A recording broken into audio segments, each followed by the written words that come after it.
Here's a check on stories we're following for you on Robin Hood Radio.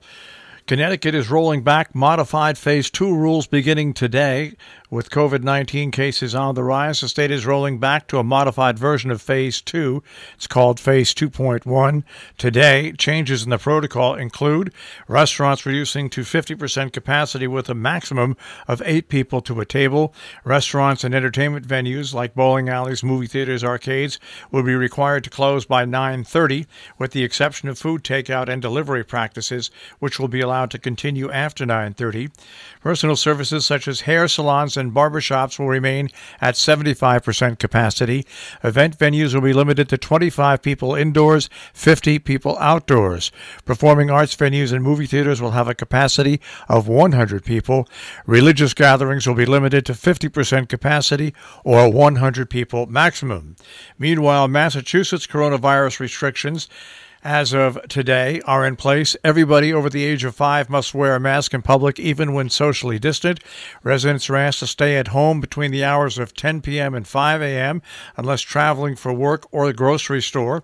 Some businesses will be required to close by 9:30, including indoor dining and restaurants, gyms, casinos, liquor stores, and movie theaters. And gatherings in Massachusetts are limited to 10 people inside, 25 people outside. Indoor and outdoor events at homes must also end by 9:30. Police have charged a former Copake man with sex offenses. A 3-week investigation by the Columbia County Sheriff's Office led to the arrest of a Westchester County man on charges of having sexual contact with 2 children in Copake.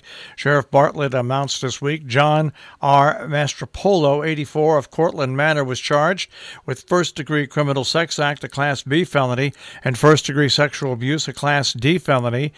He is a former resident of Copake, according to the Sheriff's Office. Sue Serino has claimed state Senate victory with her challenger Karen Smythe conceding. She'll go on to a 4th term serving the 41st State Senate District, declaring victory yesterday as the Democratic challenger conceded. At the end of the day, every absentee ballot must be open and every vote counted, Smythe said in her statement. However, even with 30,000 absentee ballots outstanding, I do not see a different outcome. As of yesterday, the Dutchess County Board of Elections had received 14,765 absentee ballots from Democrats and 5,284 Republicans, more than 28,500 in total. In COVID-19 cases, 64 new cases in the Berkshires in the last 2 weeks through the State Department of Public Health. Berkshire County added 4 cases yesterday for a confirmed 19 count of 818. The State Department of Public Health said the death toll was unchanged at 52. 23 new deaths were reported in the state, though, pushing the statewide total to over 9,850. Deaths, including those listed as probably caused by COVID-19, to over 10,000. Confirmed cases in the state rose 1,761 to 160,698. In its weekly report, they broke down the status of all the confirmed cases as being 158,937.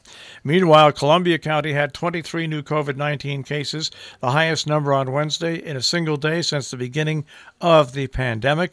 Columbia County has at least 96 active COVID cases and over 350 people in mandatory quarantine as of this week. The Norfolk Curling Club is going to operate this winter.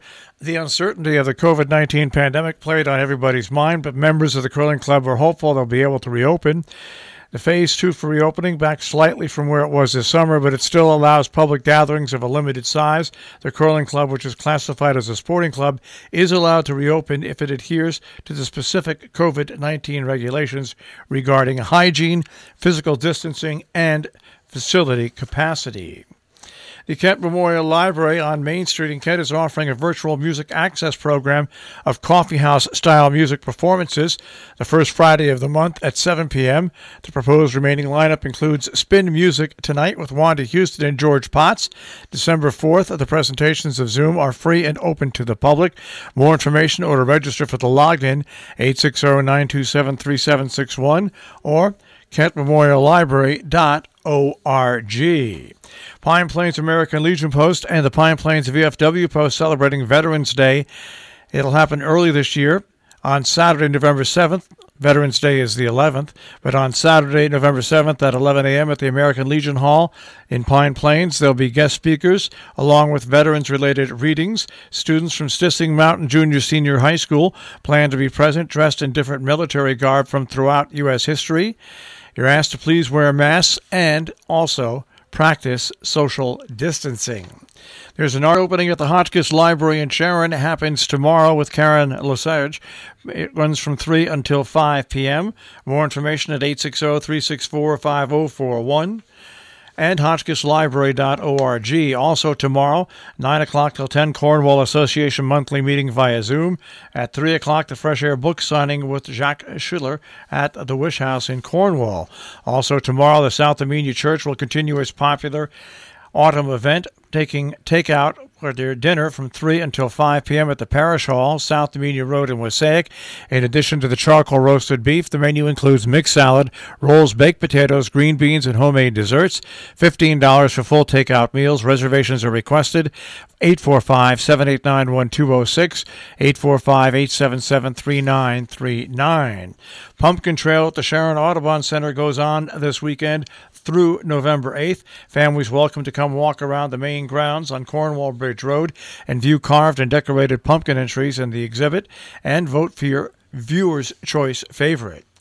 Our business brief is underwritten by Morgans at the Interlaken, interlakeninn.com, and by Salisbury Bank, salisburybank.com. The Dow Jones Industrial Average opens up at 28,390.18 today, the Nasdaq at 11,890.93, and the S&P 500 at 3,510.45. We'll take a look at the tri-state forecast. That'll come your way in just a few moments.